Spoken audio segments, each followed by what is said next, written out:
ഇനി ഒരു അഡ്രസ്സ് ഇല്ലാത്തൊരവസ്ഥ എന്ന് പറയുന്നത്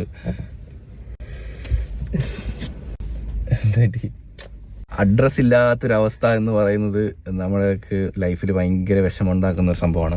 ഹായ് ഗൈസ്, അങ്ങനെ നമ്മുടെ പ്രവീൺ പ്രണവ് ചാനലിൽ എല്ലാവരും ദിവസങ്ങളായി കാത്തിരുന്ന റെസ്പോൺസുമായിട്ട് പ്രവീൺ വന്നിട്ടുണ്ട്.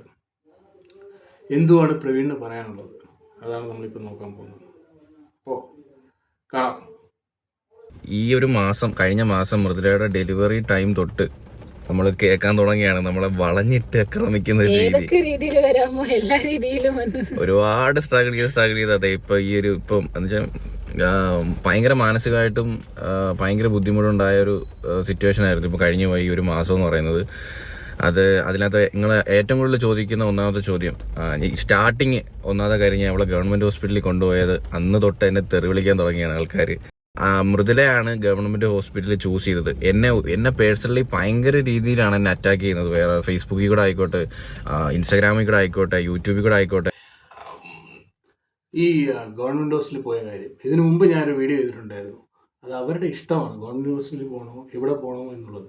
അവിടെ മൃദുല ഗവൺമെന്റ് ഹോസ്പിറ്റലിൽ പോകണമെന്ന് ആഗ്രഹിച്ചപ്പോൾ അതിനെ സപ്പോർട്ട് ചെയ്ത പ്രവീണിനെ നമ്മൾ മനസ്സിലാക്കണം. പ്രവീണിൻ്റെ ഒരു മനസ്സ്, അല്ലെങ്കിൽ ആ മൃദുല പറയുന്നതിനെ അക്സെപ്റ്റ് ചെയ്യണം. അല്ല എൻ്റെ ഇഷ്ടം, ഞാൻ ആണാണ്, ഞാൻ കൊണ്ടുപോകുന്നിടത്ത് നീ പോകണം എന്നുള്ള രീതിയിൽ അല്ല അവിടെ പ്രവീൺ പെരുമാറുന്നത്. എന്ത് ചെയ്തിട്ടാ, എന്തെങ്കിലും തെറ്റ് ചെയ്തെങ്കിൽ ശരി നമുക്കത് കേൾക്കാം. ഇത് എന്ത് ചെയ്തിട്ടാണ് ഇങ്ങനെ, ഓഫ് കോഴ്സ് സോഷ്യൽ മീഡിയ ആണ്, ഇങ്ങനത്തെ വരുന്ന നെഗറ്റീവ് സൈഡൊക്കെ നമ്മൾ അക്സെപ്റ്റ് ചെയ്യാനായിട്ടും നമ്മൾ തയ്യാറായിരിക്കണം. പക്ഷെ എങ്കിൽ പോലും ഒരു തെറ്റും ചെയ്യാതെ ഇങ്ങനെ ആൾക്കാരെ തെറി വാങ്ങിച്ച് കേൾക്കുക എന്ന് പറയുന്നത് വളരെ മാനസികമായിട്ട് വളരെ ബുദ്ധിമുട്ടുണ്ടാക്കുന്ന ഒരു കാര്യം തന്നെയാണ്. സോഷ്യൽ മീഡിയ ആണ് എന്തും പറയാമെന്നുള്ള ആ ഒരു മെൻറ്റാലിറ്റി അത് ആദ്യം മാറണം. നമുക്ക് സോഷ്യൽ മീഡിയയിൽ എങ്ങനെ ബിഹേവ് ചെയ്യണം എന്നുള്ള കാര്യം ഇതുവരെ അറിയത്തില്ല. നമ്മൾ പണ്ട് തൊട്ടേ കണ്ടുവന്നൊരു കാര്യമല്ല. ഇപ്പോൾ 90s 2K കിഡ്സ് ആയാലും അവർ വളർന്നു വന്നപ്പം പഠിച്ചു വന്ന കാര്യമല്ല. നിങ്ങൾ പൊതു സ്ഥലങ്ങളിൽ ബിഹേവ് ചെയ്യുന്നോ അല്ലെങ്കിൽ വീട്ടിൽ ബിഹേവ് ചെയ്യുന്നോ അല്ലെങ്കിൽ സോഷ്യൽ ഇടത്തിൽ എങ്ങനെ ബിഹേവ് ചെയ്യണം എന്നുള്ള കാര്യം ആർക്കും അറിയത്തില്ല. അവരവർക്ക് തോന്നുന്ന വേണ്ടാതിനെ മൊത്തം വിളിച്ച് പറയാനുള്ള ഒരു രീതിയാണ്. ഇത് സീരിയൽ പോലെയാണ് ആളുകൾ കാണുന്നത്. നമ്മൾ വിചാരിക്കുന്ന പോലെ അവരുടെ ജീവിതം നടക്കണം. അവരുടെ ജീവിതത്തിൽ നമ്മളങ്ങ് വിധിക്കുവാണ്. അവളാണ് തെറ്റിയത്, ഇവനാണ് തെറ്റിയത് എന്ന് വിധിച്ച് നമ്മൾ തന്നെ അങ്ങ് കമൻ്റൊക്കെ ഇട്ടങ്ങ് നശിപ്പിക്കുകയാണ്. അത് ഒട്ടും ശരിയായ ഒരു രീതിയല്ല. അത് റിസീവിങ് എൻഡിലാണെങ്കിൽ മാത്രമേ നമുക്ക് അത് മനസ്സിലാകത്തുള്ളൂ. എന്ത് ചെയ്താലും നെഗറ്റീവ് പറയാൻ വേണ്ടി, തെറി വിളിക്കാൻ വേണ്ടിയും, പേഴ്സണലി മൃദുല ആയിക്കോട്ടെ എന്നെ ആയിക്കോട്ടെ, ഒരുപാട് മോശമായിട്ടുള്ള രീതിയിൽ, ഇപ്പം ജനിച്ച കുഞ്ഞിനെ പോലും മോശമായിട്ടുള്ള രീതിയിൽ സംസാരിക്കുന്ന ആൾക്കാരുണ്ട്. ജനിച്ചതിന് ശേഷം കുടുംബം അടിച്ചു പിരിഞ്ഞു എന്നും ആ കുഞ്ഞിന് ഒരു ഇങ്ങനെയൊക്കെ പറയാൻ തോന്നുന്നു എനിക്ക് അറിയത്തില്ല. ഇത് വായിക്കുന്ന ഒരു അച്ഛനമ്മ അല്ലെങ്കിൽ എൻ്റെ കുഞ്ഞിനെ പറ്റി ഇങ്ങനെയൊക്കെ പറയുന്ന, അല്ലെങ്കിൽ എൻ്റെ ഭാര്യയെ പറ്റി ഇങ്ങനെയൊക്കെ പറയുന്ന കേൾക്കുമ്പോൾ ഉണ്ടാകുന്ന ഒരു മാനസികമായിട്ടുള്ളൊരു വിഷമം എത്രത്തോളം ആണെന്ന് അവനവന് വരുമ്പോഴേ സീരിയസ്ലി അവനവന് പഠിക്കത്തുള്ളൂ. കൊച്ചിനെയൊക്കെ വേണ്ടാത്തത് പറയുന്നത്, അല്ല ജനിച്ച കൊച്ച് കാരണമാണ് ഈ ഫാമിലി തകർന്നത്. ഇതൊക്കെ എന്ത് മെൻറ്റാലിറ്റിയാണ്? അത് സോഷ്യൽ മീഡിയ ആകുമ്പോൾ എന്തും ചെയ്യാം എന്നുള്ള ലൈസൻസ് ഉള്ള രീതിയിലാണ് ആളുകളുടെ പെരുമാറ്റം. നമ്മളുള്ളിലുള്ള മൃഗമാണ് സോഷ്യൽ മീഡിയയിൽ പലപ്പോഴും വരുന്നത്. നമ്മളല്ല, നമ്മളുടെ പുറത്തുള്ള സ്വഭാവമല്ല, നമ്മുടെ ഉള്ളിലുള്ള മൃഗം. അത് തനിയെ ഉള്ളപ്പോഴല്ലേ അത് പുറത്ത് വരുന്നത്. ആ ഒരു രീതിയിലാണ് എല്ലാവരും സോഷ്യൽ മീഡിയ ഹാൻഡിൽ ചെയ്യുന്നത്. ഇത് എൻ്റെ സ്പേസ്, ഞാൻ എൻ്റെ അകത്തുള്ള മൃഗത്തിനെ അഴിച്ചുവിടും എന്നുള്ള രീതിയിലാണ് ആളുകൾ പെരുമാറുന്നത്. അതൊട്ടും നന്നല്ല. എന്നിട്ട് അവർ എൻ്റെ അടുത്ത് പ്രധാനമായിട്ട് കാറിൽ കയറിയിട്ട് പറഞ്ഞൊരു കാര്യം എന്ന് പറയുന്നത്, ഇതിനിടയ്ക്ക് ഒരിക്കലും ഒരു പ്രൈവറ്റ് ഹോസ്പിറ്റലിൽ നിങ്ങൾ ഇറങ്ങരുത്. ഓർമ്മയുണ്ടോ പറഞ്ഞത്? ഒരിക്കലും ഇറങ്ങരുത്, ഡയറക്റ്റ് SIT ഹോസ്പിറ്റലിൽ മാത്രമേ പോവാവൂന്ന്. അപ്പം അതിനെതിരെ എനിക്ക് വന്ന സൈബർ അറ്റാക്ക് എന്ന് പറയുന്നത് കയ്യും കണക്കും ഇല്ലാത്തതാണ്. ചീത്തവിളി എനിക്ക് അറിയത്തില്ല എന്തിനാ ഇങ്ങനെയൊക്കെ പറഞ്ഞെന്ന്. പ്രൈവറ്റ് ഹോസ്പിറ്റലിൽ കാണിക്കുന്നത്, പ്രൈവറ്റ് ഹോസ്പിറ്റൽ നല്ല രീതിയിൽ നോക്കുന്നു എന്നൊക്കെ പറയുന്നത് ശരി തന്നെ. പക്ഷേ അവർ ബിസിനസ് ഓറിയൻറ്റഡ് മൈൻഡ് സെറ്റുകളുണ്ട്. ഒരിക്കലും അവർ നോർമൽ ഡെലിവറി അല്ല പ്രിഫർ ചെയ്യുന്നത്. ഇപ്പോൾ ഒരു ഡെലിവറിക്ക് ചെല്ലുവാണെങ്കിൽ അവർ ചുറ്റും നിൽക്കുന്ന ആളുകളെ പറഞ്ഞ് പേടിക്കും. അപ്പോഴത്തേക്ക് പേടിക്കുന്നത് പറയാം, എന്നാൽ പിന്നെ സിസേറിയൻ ആവട്ടെ എന്ന് പറയും. അങ്ങനെയുള്ള പല പല സംഭവങ്ങൾ നമുക്കറിയാവുന്നത് തന്നെയുണ്ട്. അപ്പം ഒരു ബിസിനസ് ഓറിയൻറ്റഡ് മെൻറ്റാലിറ്റിയിലാണ് പ്രൈവറ്റ് ഹോസ്പിറ്റലിൽ കാണുന്നത്. അതുകൊണ്ടാണ് ഒരു ഗവൺമെൻറ് ഹോസ്പിറ്റലിലുള്ള ഡോക്ടർ പറയുന്നത് അവിടെ കാണിക്കരുത്, അവിടെ പോയി നിങ്ങൾക്ക് സിസേറിയൻ ആയിരിക്കും, നോർമൽ ഡെലിവറി ട്രൈ ചെയ്യത്തില്ല. ഇപ്പോൾ ഈ സിസേറിയനൊക്കെ എന്തുകൊണ്ടാണ് കൂടുന്നത്? ഈ പ്രൈവറ്റ് ഹോസ്പിറ്റലിൻ്റെ ഇത് കാരണമാണ്. കുറച്ച് കാശുള്ളവരൊക്കെ പ്രൈവറ്റ് ഹോസ്പിറ്റലാണ് പോകുന്നത്. അവരൊക്കെ ഈ സിസേറിയനാണ് പുഷ് ചെയ്യുന്നത്. ബിക്കോസ് അവർക്ക് അതിൽ നിന്ന് നല്ലൊരു ലാഭം ഉണ്ടാകും. അതുകൊണ്ടാണ് ഗവൺമെൻറ് ഹോസ്പിറ്റലിലെ ഡോക്ടേഴ്സ് പറയുന്നത് നിങ്ങൾ പ്രൈവറ്റ് ഹോസ്പിറ്റലിൽ പോകേണ്ട, പണ്ടത്തെയൊക്കെ ആളുകൾ എങ്ങനെയാണ് മോസ്റ്റ്ലി നോർമൽ ഡെലിവറി അല്ല, ഇപ്പം എന്താണ് അത് കുറയുന്നത്? അതാണ് പറയുന്നത്. അപ്പം ഇതിനകത്തൊരു ബിസിനസ് ഓറിയൻറ്റഡ് ഒരു മെൻറ്റാലിറ്റിയും കൂടി ഉണ്ട്.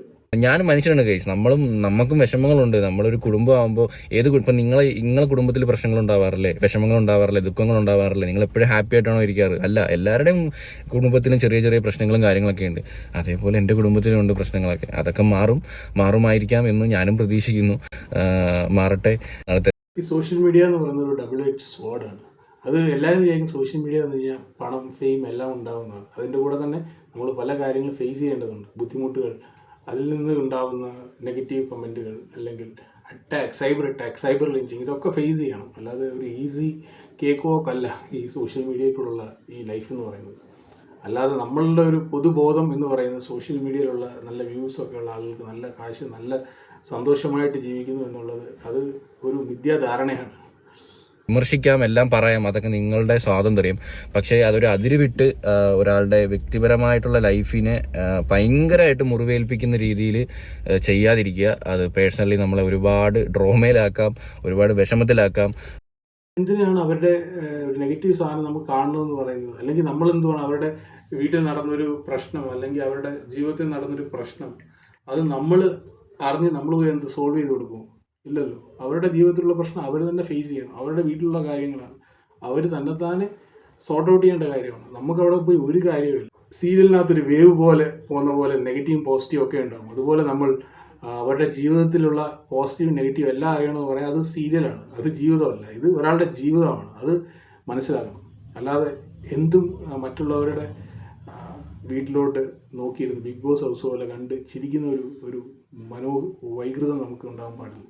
മറ്റുള്ളവരുടെ ബുദ്ധിമുട്ട് മനസ്സിലാക്കാനുള്ളൊരു മനസ്സ് നമുക്കുണ്ടാവണം. അത് പലപ്പോഴും ഇപ്പോൾ നമ്മുടെ ഇടയിൽ കുറഞ്ഞുകൊണ്ടിരിക്കുകയാണ്. എല്ലാം സോഷ്യൽ മീഡിയ, വേണ്ടാത്തത് പറയുക, മറ്റുള്ളവരുടെ ജീവിതത്തിലുള്ള ദുഃഖം കണ്ട് സന്തോഷിക്കുക, ഇതൊന്നും നല്ലൊരു സമൂഹത്തിൻ്റെ ലക്ഷണമല്ല. അത് മനസ്സിലാക്കുക. ബാക്കിയാണ് ഇനി ഒരു അഡ്രസ് ഇല്ലാത്തൊരവസ്ഥ എന്ന് പറയുന്നത്